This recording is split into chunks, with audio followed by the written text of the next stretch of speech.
हिमाचल के मंडी जिले से भाजपा सांसद कंगना रनौत द्वारा किसानों के आंदोलन को लेकर बेतुका बयान दिया गया था, जिसके द्वारा पूर्व पार्षद सद्दाम हुसैन ने आज जिला अधिकारी को एक ज्ञापन सौंपा था, जिसमें कंगना रनौत के खिलाफ एफआईआर दर्ज कराने की मांग की गई थी।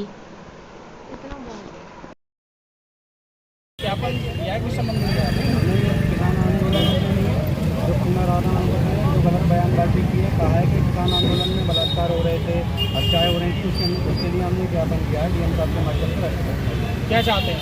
हम ये चाहते हैं कि उन पर कार्रवाई होनी चाहिए कि वो हमेशा इस तरीके की बयानबाजी करती रहती है, जिससे किसानों की भावनाएं आहत होती है।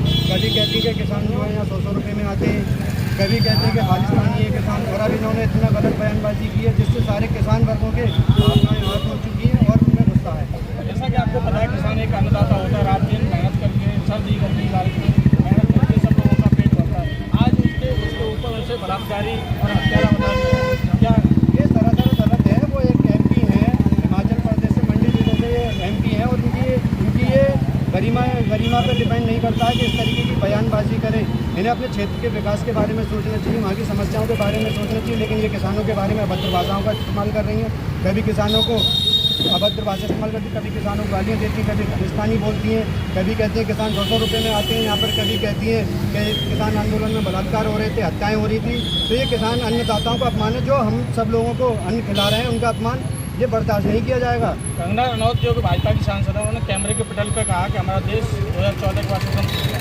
वो तो कुछ भी कर सकती है, वो फिल्म इंडस्ट्री से बाहर नहीं आ पाई। हकीकत की दुनिया में अभी वो फिल्म इंडस्ट्री की दुनिया में ही चल रही है। जब तक वो हकीकत की दुनिया में नहीं आ पाएंगी तो कुछ नहीं कर पाएंगी। वो अभी सोच रही है कि मैं अभी सिर्फ फिल्में ही बना रही हूँ। तो ये फिल्मों में और हकीकत की दुनिया में बहुत फर्क होता है। बीजेपी ने कहा है इनका इंडिविजुअल बयान है, हमारा पार्टी की तरफ से कोई भारतीय जनता पार्टी ने कह दिया तो उन्हें पार्टी से बाहर निकाल दिया, क्यों नहीं निकालना है? जब कहा है कि इनका पर्सनल बयान है तो इन्हें, जब बीजेपी खुद चाहती है तो इन्होंने गलत किया, तो हम भी तो ये कह रहे हैं उन्होंने गलत किया, तो उन्हें पार्टी से क्यों नहीं निकालना? पार्टी से निकाला जाए। क्या नाम है आपका? मेरा नाम मोहम्मद आजम अंसारी और मैं एक सोशल एक्टिविस्ट हूँ। क्या कहेंगे?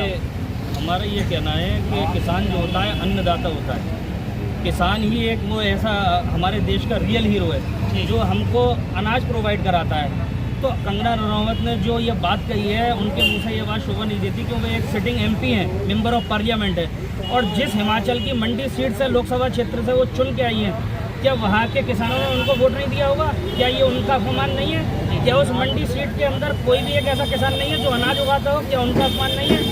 ये गुरूर और ये जो अहंकार है कंगना रनौत का, ये बता रहा है। मैं एक शेर के साथ उनको अपनी बात पहुँचाना चाहता हूँ। किसी शायर ने कहा था, गमों की आँच में भी मुस्कुराकर चलना पड़ता है और गमों की धूप में भी मुस्कुराकर चलना पड़ता है। ये दुनिया है, यहाँ चेहरा सजा कर चलना पड़ता है। और तुम्हारा कद मेरे कद से बहुत ऊंचा सही, लेकिन चढ़ाई पर कमर सबको झुका कर चलना पड़ता है। तो कंगना रनौत ने अगर ये ऐसी बात कही है, ऐसी बयानबाजी वो कर रही है, तो ये हमारी टिप्पणी किसी सूरत में हम लोग सहेंगे नहीं। जो किसान देश का अन्नदाता है वो रियल हीरो है। हमारे लिए ये लोग हीरो नहीं है, हमारे लिए हीरो वो लोग हैं जिन्होंने इस देश को आज़ाद कराने के लिए अपनी जानों को कुर्बान कर दिया। इस देश का हीरो वो है जो रात सुबह 4 बजे उठ के हमारे लिए नाच उगाने का काम करता है। वो लोग हमारे लिए हीरो हैं, ऐसे लोग हमारे लिए हीरो नहीं है। कुछ लोगों का ये कहना है कि वो बहुत ज़्यादा फेमस होने के लिए ऐसा बड़ा बयान देते हैं, सस्ती लोकप्रियता पाने के लिए वो ऐसा कुछ कर रही है। भाजपा के नेता वो अक्सर करके कभी कोई नबी की शान में गुस्ताखी करता है।